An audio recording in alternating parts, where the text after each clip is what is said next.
Olá, sou Luiz Carlos Antunes, do curso de Filosofia da Faculdade São Judas, Campus Moca, oitavo semestre. Trabalho supervisionado pela professora Cíntia Piccini. A aula apresentada é Introdução à Filosofia Política, abordando Rosa Luxemburgo. Nascida na Polônia, na cidade de Zamość, Rosa Luxemburgo foi uma estudante e linguista de destaque. Absorvida aos 17 anos pela política socialista, tornou-se cidadã alemã em 1898 e se mudou para Berlim, onde se uniu ao movimento trabalhista internacional e ao Partido Social Democrata. Escreveu sobre assuntos ligados ao socialismo, sufrágio das mulheres e economia, e trabalhou para uma revolução dos trabalhadores.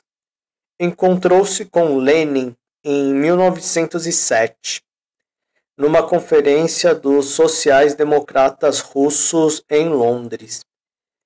Depois de ser presa em Breslau em 1916, formou a Liga Espartaquista, uma organização política secreta.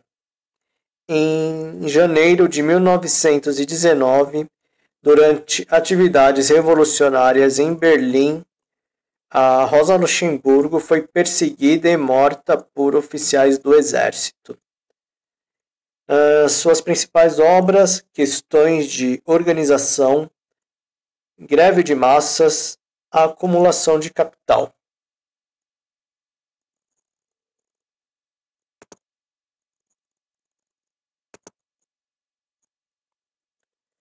A teórica marxista Rosa Luxemburgo articulou a ideia de uma greve de massas de maneira revolucionária, enfatizando sua natureza orgânica.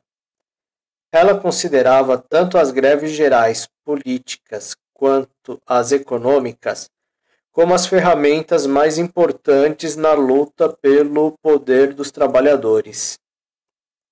As ideias de Luxemburgo se formaram em resposta às greves generalizadas dos trabalhadores e ao protesto do Domingo Sangrento, em São Petersburgo, que se espalhou até virar a Revolta Russa de 1905.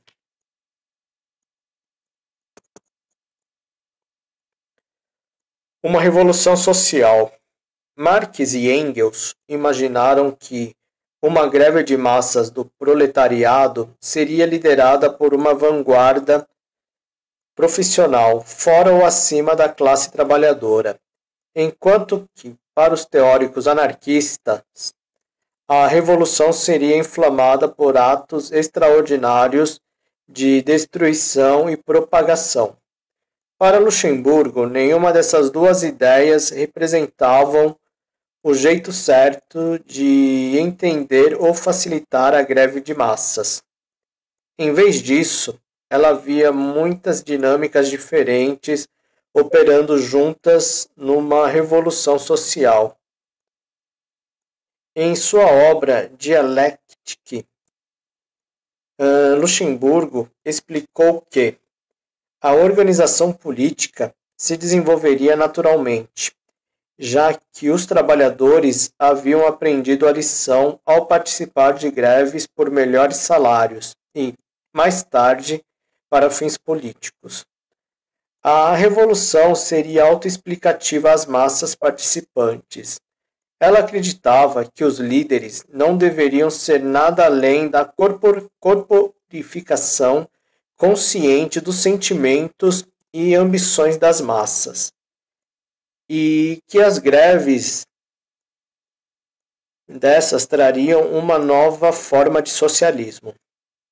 Os eventos de 1905 mostraram a Luxemburgo que a greve geral não poderia ser decretada por decisão executiva, nem poderia ser fomentada de modo confiável por grupos de base, mas que seria um fenômeno natural de consciência proletária. Era um resultado inevitável das realidades sociais, especialmente a provação do povo trabalhador sendo forçado para sobreviver, a ter empregos árduos e mal pagos nas novas indústrias da Europa Central e da Rússia.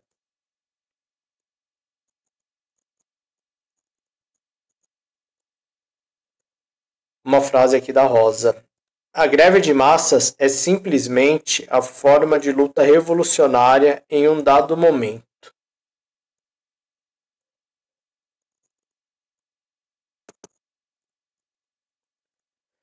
O avanço dos trabalhadores. Acreditava que a pressão do proletariado descontente contra o poder militar e o controle financeiro do Estado explodiria em greves com e sem sucesso, culminando numa paralisação espontânea. Isso traria à tona os objetivos dos trabalhadores e a liderança do partido transformaria a liderança do partido, ao mesmo tempo que avançava a revolução contra o capitalismo. Enquanto isso, os trabalhadores se desenvolveriam intelectualmente, garantindo seu futuro. Vladimir Lenin discordava que essa espontaneidade revolucionária tirava os benefícios da disciplina inerente e o planejamento de uma revolução liderada por comandantes instruídos. Ela atribuía o papel de liderança ao seu partido bolchevique. Luxemburgo via isso como um caminho para a ditadura e, por fim, a brutalização da vida política. Os horrores do terror vermelho de Lenin e a trajetória de assassinatos de Stalin provaram que ela estava num caminho coerente. Dando continuidade ao tema, Rosa fez críticas do processo de burocratização do processo alemão, da social-democracia alemã, dos partidos da Segunda Internacional. Lenin, por sua vez, escreveu sobre a falência da Segunda Internacional, a traição, etc. Há níveis de traição, é possível. Cria-se então a Terceira Internacional, com sede em Moscou. Rosa já previa que isso ia dar galho. Dizia que se a sede não poderia ser em Moscou, pois qualquer assunto do Estado soviético iria influir no movimento internacional. E isso não era interessante. Propunha que a sede da Terceira Internacional não fosse obrigatoriamente em Moscou. Mas isso foi deixado de lado. Era mais uma mulher que muitos consideravam até meia histérica, briguenta, que estava chateando e perturbando o santo sossego dos burocratas da nova burocracia. Pois bem, então ela acompanha a Revolução Russa e escreve um livro clássico, A Revolução Russa. Nele situa os grandes dilemas da Revolução. E mais do que isso, embora festeje o surgimento da Revolução e o apoio que deve ser dado a um processo revolucionário, ela anuncia um cuidado que se deve ter entre um apoio e um processo revolucionário, e uma visão acrítica, beata, de sacristia, deste processo revolucionário. O que infelizmente depois aconteceu com muitos segmentos da esquerda, em que o espírito crítico passou longe. Com Lenin aconteceu o que ela temia, a santificação. Erigiu-se-lhe um mausoléu, mas quão longe hoje em dia se está de suas ideias centrais. Rosa mostra o sentido do processo internacional da Revolução Russa. Era impossível estudá-la sem examinar o contexto internacional, a significação e a importância internacional. Voltando ao modelo aqui das greves de massas, seguia mais ou menos um esquema parecido com esse. Existem desigualdade e opressão numa sociedade capitalista. Os trabalhadores oprimidos não precisam de líderes externos, pois vão se erguer espontaneamente para livrar de seus opressores. Ou seja, a greve de massas resulta de condições sociais com inevitabilidade histórica. Num contexto mais amplo, a greve de massas resulta de condições sociais com inevitabilidade histórica.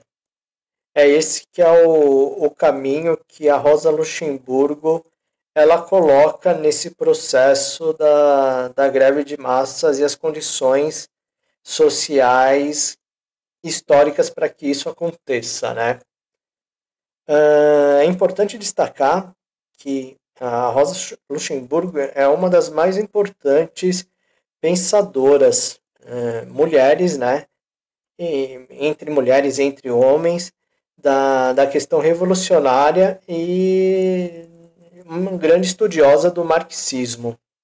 Dentro de um contexto, ideologicamente, a Rosa ela está categorizada ou dentro de um socialismo revolucionário.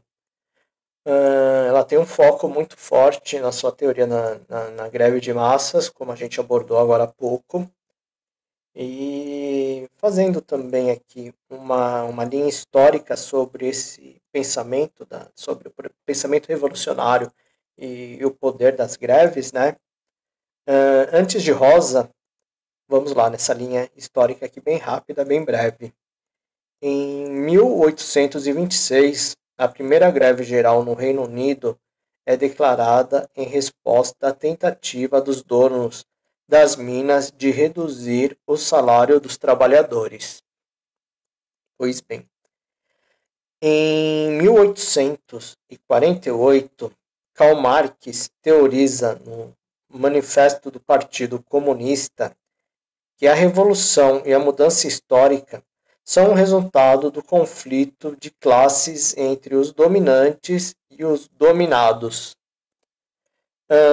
Já após Rosa Luxemburgo, entre 1937 e 1938, a transformação forçada na União Soviética por Stalin numa potência industrial leva ao seu grande expurgo. Milhares de pessoas são presas e levadas para os expurgos stalinistas. Em 1989, o Solidariedade, sindicato polonês, derrota o Partido Comunista com uma coalizão de governo liderada por Walesa. O importante nós destacarmos aqui que a Rosa Luxemburgo ela trouxe contribuições e trouxe uma crítica bem relevante ao modelo que foi levado por algumas lideranças dentro do socialismo, né? E ela criticava muito essa questão de uma falta de uma crítica em relação às atitudes que eram tomadas dentro dos partidos socialistas da época, né? E que isso era de fundamental importância para que a falta de crítica não levasse a erros como alguns erros que aconteceram dentro de alguns processos revolucionários e dentro de governos socialistas pelo mundo, né? Pois bem, gente, eu agradeço aqui Essa foi a introdução à filosofia política, abordando Rosa Luxemburgo. E muito obrigado e até a próxima.